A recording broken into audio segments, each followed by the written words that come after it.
दोस्तों नमस्कार। Bright basket में आज बात करते हैं हमारे एक प्रसिद्ध पूर्व राष्ट्रपति व वैज्ञानिक की, जो अब हमारे बीच नहीं हैं।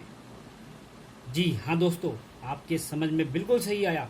वो कोई और नहीं, निसंदेह वे हमारे सन 2002 से 2007 तक रहे 11वें राष्ट्रपति श्री एपीजे अब्दुल कलाम हैं। दोस्तों, कलाम साहब का जन्म 15 अक्टूबर 1931 को तमिलनाडु राज्य के रामेश्वरम में हुआ था। उनके पिता जनुलाब्दी मरक्कर एक बोट ओनर थे, यानी नाव को किराए में देते थे, और साथ ही एक लोकल मस्जिद में इमाम थे। उनकी माता असियमा एक गृहिणी थी। उनके परिवार की आमदनी इसी व्यवसाय से ही चलती थी। कलाम साहब अपने भाई बहनों में सबसे छोटे थे। हालांकि दोस्तों, कलाम साहब के पूर्वजों के पास काफ़ी कृषि योग्य खेती थी, लेकिन कलाम साहब तक यह खेती बहुत प्रोडक्टिव नहीं थी। परिणामतः दोस्तों, कलाम साहब ने छोटी उम्र से ही रामेश्वरम में अखबार बेचने शुरू किए। अपने परिवार के भरण पोषण में महत्वपूर्ण उन्होंने भूमिका अदा की। इस तरह देखा जाए तो उनके मन में उत्तरदायित्व लेने का अंकुर बचपन से ही फूट गया। दोस्तों, अगर कलाम साहब की शिक्षा के बारे में कहें तो शिक्षा ग्रहण के शुरुआती वर्षों में वे केवल एक औसत विद्यार्थी ही थे।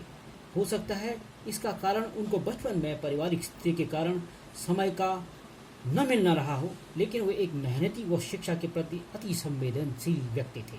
कलाम साहब ने स्कूली पढ़ाई रामानाथापुरम से पूरी की। बाद में मद्रास यूनिवर्सिटी से उन्होंने फिजिक्स में ग्रेजुएशन किया।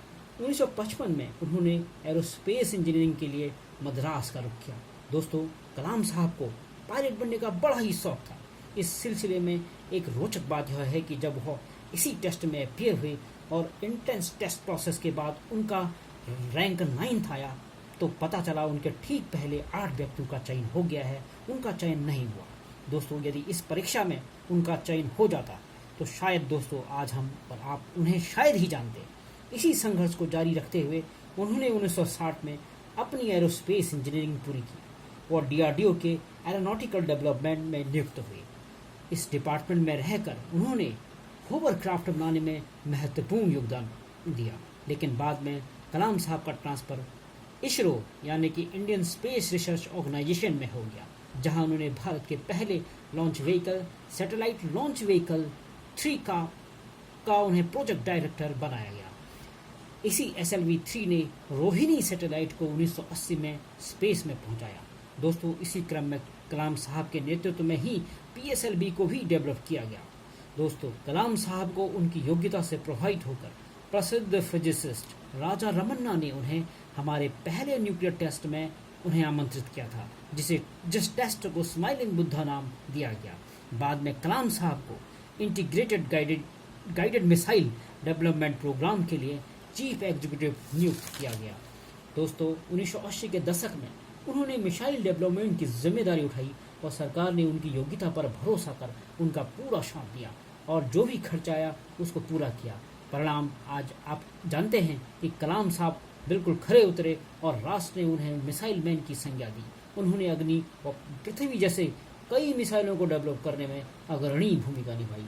भारत सरकार में वे 1992 से 1999 तक चीफ साइंटिफिक एडवाइजर रहे और इन्हीं वर्षों में वे डीआरडीओ के सेक्रेटरी भी रहे। दोस्तों, आपको याद होगा कि 1998 में हमारे माननीय पूर्व प्रधानमंत्री श्री अटल बिहारी वाजपेयी के समय हमने पोखरण 2 न्यूक्लियर टेस्ट किया था।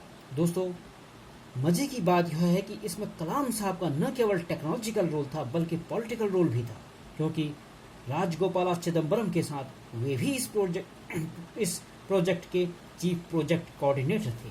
1998 में कार्डियोलॉजिस्ट सोमा राजू के साथ मिलकर उन्होंने low cost coronary stunt develop किया था, जिस स्टंट का नाम कलाम राजू स्टंट रखा गया।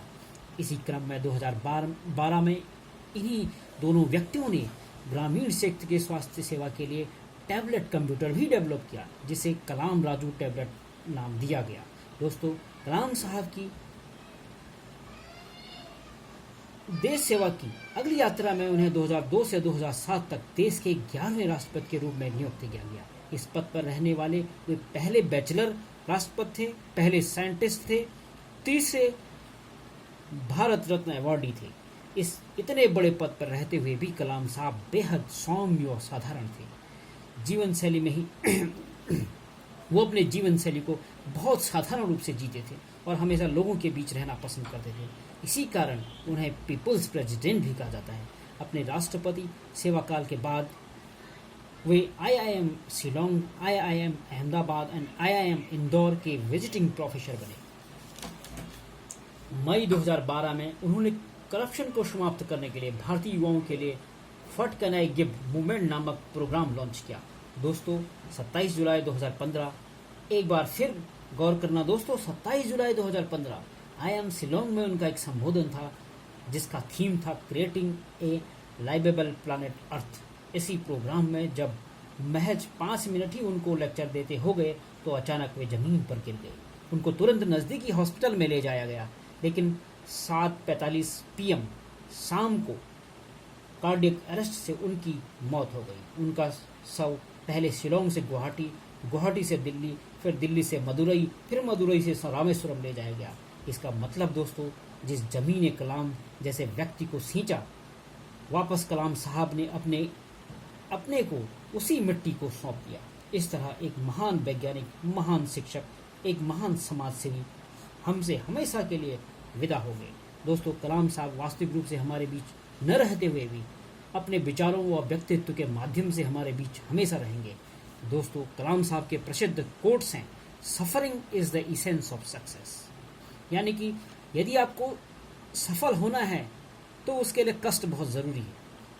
दूसरा कोट्स है दोस्तों उनका, one of the very important characteristic of a student is to question, let them ask the question, यानी कि किसी विद्यार्थी की सबसे बड़ी पहचान यह है कि उनको आप क्वेश्चन करने दें। तीसरा कोर्स उनका है दोस्तों, man needs difficulties in life because they are necessary to enjoy success. दोस्तों मनुष्य के जीवन में कठिनाइयाँ बहुत ज़रूरी हैं, क्योंकि कठिनाइयों के बाद जब कोई इंसान मुकाम हासिल कर लेता है तो वो अपने मुकाम को, यानी कि जिस ऊंचाई पर पहुंचा है, वो उसका अच्छी तरह आनंद ले सकता है, क्योंकि वो जब आनंद लेता है तो अपने कठिनाइयों को ज़रूर याद करता है। इफ़ यू सैल्यूट, ये नेक्स्ट कोट है दोस्तों, if you salute your duty you need not to salute anybody, but if you salute your duty you have to salute everybody. दोस्तों इसका मतलब यह है कि यदि आप अपनी ड्यूटी को अच्छी तरह करते हैं तो आपको किसी को सैल्यूट करने की आवश्यकता नहीं है, क्योंकि आपका काम ही एक तरह से आपकी पहचान है। यदि कोई काम नहीं करता है तो हमेशा उसको दूसरों को सैल्यूट ही करना पड़ता है। दोस्तों इस तरह कलाम से हमें अद्भुत शिक्षा मिलती है दोस्तों। तो दोस्तों हम आशा करते हैं कि हमारे लिए ये जो कलाम के बारे में जो भी बातें हमने कही हैं, ये हमारे जीवन में बहुत हमको मोटिवेट करने में बहुत मदद करेगी। धन्यवाद दोस्तों।